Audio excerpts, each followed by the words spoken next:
Since entering the UFC and showcasing a stunning 5-fight win streak, Cory Sandhagen has been labeled a dark horse of the bantamweight division.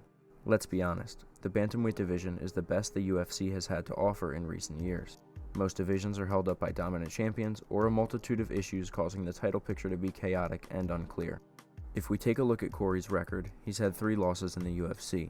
A loss where he was finished by former champion Aljamain Sterling, an absolute robbery where the judges raised TJ's hand in a fight that Cory dominated pretty clearly, and a fight of the year contender against Peter Yan where Cory lost by unanimous decision. With Aljo fighting at featherweight, Sandhagen matches up very well with every fighter in the top 5.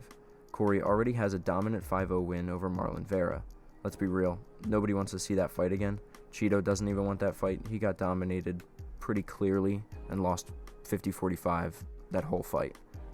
As mentioned previously, Cory lost to Peter Yan by unanimous decision, but Cory has all the tools needed to fill the holes he showed in that fight. The judges unanimously gave Peter Yan the win, but that fight was closer than most people remember. Let's cut to the Georgian nightmare. Merab is a real problem for anyone in the weight class, but Cory has shown flawless scrambles and counter wrestling throughout his UFC career. In his fights with Rob Font and Marlon Vera, Cory out-wrestled both fighters 5 rounds to 0. Granted, those two aren't very dominant wrestlers, but Cory's ability to strike effectively while maintaining distance is also unmatched. And with the new wrinkle in Cory's game to blend his offensive and defensive wrestling with his flawless striking will only make him more difficult for people to figure out. Cory has recently stated that he wants to be a fighter that nobody has ever seen before. He wants to develop a style that will become the new blueprint of mixed martial arts. Cory Sandhagen is the most well-rounded fighter in the division, and in a game of mixed martial arts, that's the road to the championship. Which brings me to my final point. The current champion in the bantamweight division is currently Sean O'Malley.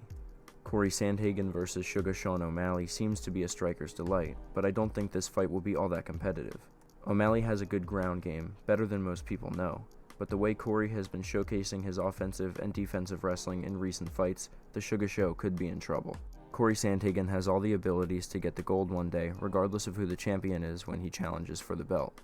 Cory the Sandman Sandhagen will be UFC champion one day. This has been Daily Tapouts. Thanks for watching.